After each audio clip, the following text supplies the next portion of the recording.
जलील इंसान, बटपटी, बट और पट्टी, रजब बटपटी, ये जलील इंसान जिसने साहबा की शान में गुस्ताखी की, अंबिया कराम की शान में पहले गुस्ताखी करता रहा, नमाज का मजाक उड़ाता रहा, बगैरत इंसान है ये। किसी भी मजहब के शान में गुस्ताखी करो और हमारे व्यूज बढ़ेंगे, हमें पैसा मिलेगा। या तो ये इंडिया का एजेंट है या किसी गैर मुल्की इदारे के साथ इसका लिंक है कि पाकिस्तान में आप शिया सुन्नी फसादात कराओ, जो कि नहीं हो सकता। पाकिस्तान का अमन बर्बाद करो। ये बिजनेस के चक्कर में इस्लाम को बदनाम कर रहा है, ये बिजनेस के चक्कर में पाकिस्तान को बदनाम कर रहा है। बाहर के मुल्कों में क्या देखा जाएगा कि यार पाकिस्तान में बेसुकूनी है। गुस्सा आ रहा था यार, गुस्ताखी करता है ये उल्लू का पटा, इसको छोड़ क्यों दिया जाता है यार, क्यों छोड़ दिया जाता है? सलाम पाकिस्तान, मैं हूं आपका होस्ट मोहम्मद अशर और आप लोग देख रहे हैं सोशल पाकिस्तान। एक नई कहानी के साथ आपका मेजबान हाजिर खिदमत है। नाज़रीन और सामाईन, जी हाँ, रजब भट्ट के हवाले से मैं बात करने जा रहा हूँ। ये है वो मर्द मुजाहिद जो इस वक्त मेरे साथ मौजूद है और ये कहते हैं कि बाकायदा रजब भट्ट ने तौहीन सहाबा की है। हमने हमेशा अजमत सहाबा का झंडा बुलंद किया। इस्लामी जमहूरिया पाकिस्तान में हमारे मुकद्दसात पे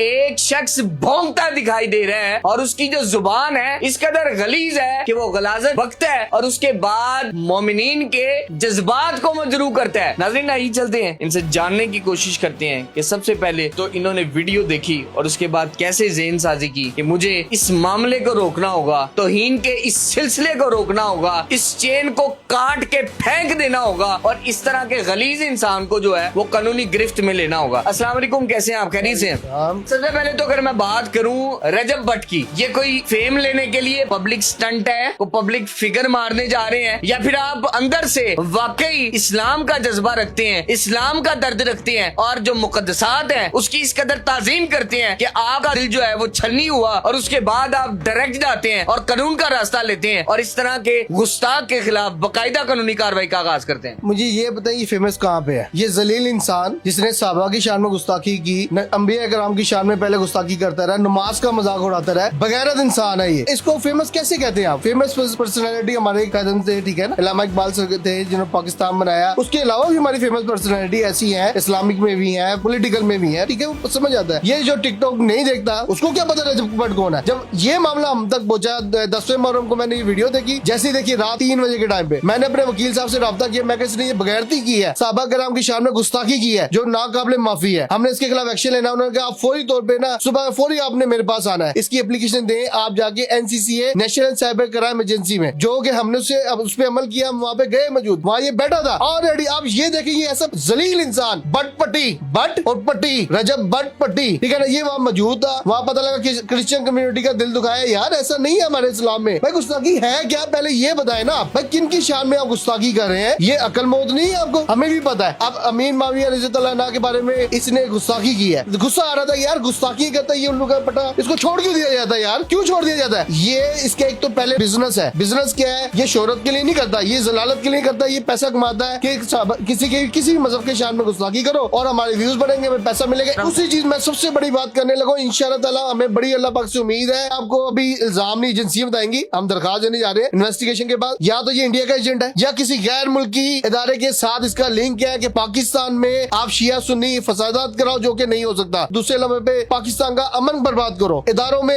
आवाम के साथ लड़ाओ, पाकिस्तान की साख कमजोर हो, दूसरे फायदा उठा सके। जंग के दौरान क्या हुआ है, हमारा अपने इदारों के साथ मोहब्बत थी, अल्लाह पाक ने फतह दी और नेक वो थे, अल्लाह पाक ने उनकी मदद की, अवाम साथ खड़ी थी। मुझे फील होता है ये उनका एजेंट है, क्योंकि मुसलमान किसी भी मजहब का मजाक नहीं उड़ा सकता। ये कहते शिया, मैं नहीं मानता। हमारे इतने शिया हजरात हैं जो साहबा कराम की शान में नहीं गुस्ताखी करते, जिनको मैं जानता हूँ, जो करते होंगे उनका मुझे नहीं पता। ये शिया सुन्नी का नहीं है मसला, ये बिजनेस है, इसको रोका जाए। इदारों से मेरी दरख्वास्त है, ये रोका जाए। ये बिजनेस है, ये बिजनेस के चक्कर में इस्लाम को बदनाम कर रहा है, ये बिजनेस के चक्कर में पाकिस्तान को बदनाम कर रहा है। बाहर के मुल्कों में क्या देखा जाएगा कि यार पाकिस्तान में बेसुकूनी है। मुद्दस्सिर साहब इस वक्त मेरे साथ मौजूद है, माहिर कानून भी है और बाकायदा इस एप्लीकेशन को फॉरवर्ड करने के लिए तमाम तर मुशावरत जो है वो इन्हीं से की गई है। इन्हीं से जानने की कोशिश करते हैं। जरा मुझे बता दें, एक्सप्लेनेशन दे दें किस मुताबिक जो है वो एक शख्स जो है इस तरह की गुस्ताखी मामले का जो है मुर्तकिब कहलाता है। मुकद्दस शख्सियात के बारे में तौहीन में अल्फाज इस्तेमाल करना, तो फरकाबाजी को फैलाना, और ये किसी के मजहबी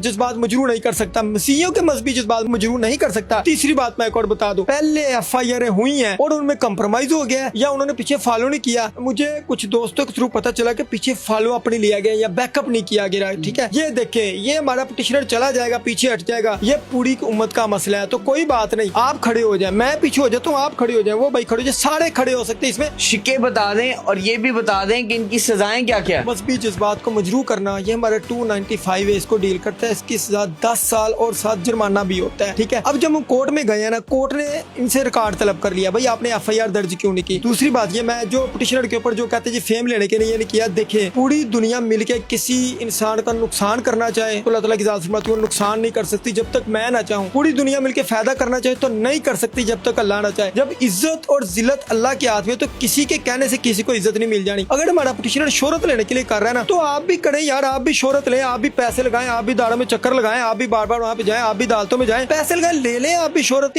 सजाओं की बात कर लेते हैं। आप ले गए, मकसद क्या था और उस मकसद की जो तकमील है क्या वो नजर भी आ रही है या फिर मामला इस बार दोबारा खत्म होगा। यही पिटिशनर जो है जब केस दायर करते हैं उसके बाद सुलह की तरफ चले जाते हैं। कई दफा जो है इस तरह के मामला मंजरे आम पे आए हैं कि एक दफा केस किया जाता है, फिर बैठा जाता है और सोल्यूशन की तरफ चले जाते हैं। बड़े पढ़ते हैं और बड़े जो है वो सुलह करवा देते हैं और केस जो है वापस ले लिया जाता है। आप केस कब वापस ले रहे हैं? क्योंकि ये इसके अंदर लिखा हुआ है हमारे कानून की किताब के अंदर, ये कोई मजाक नहीं है कि इसने किया इससे राजीनामा। भाई ये कौन होता है? ये उम्मत का मामला लगता है ये माफ करने का? ये उम्मत का मसला है, कोई माफ नहीं कर सकता इसको। सोच रखी है कि ये सजा जो है वो इस कानून के मुताबिक होनी चाहिए ताकि जो है इस मुआशरे में सजाओ जजा के निजाम के ऊपर जो है वो बाकायदा इत्तेमाद और बहाल रहे और उसके साथ साथ जो गुस्ताखी करते हैं एक बड़े फैसले से जो है किला कम हो सके। जो पुरानी गुस्ताखियां देखी जाएं उसमें हम शामिल तो नहीं है, उसके मुताबिक तो सजाए मौत या उम्र कैद होनी चाहिए, लेकिन हमारा जो जुर्म है इसमें कम से कम 10 साल की सजा है। और अगली बात मैं बता दूं, जो मुझे इंस्ट्रक्शन है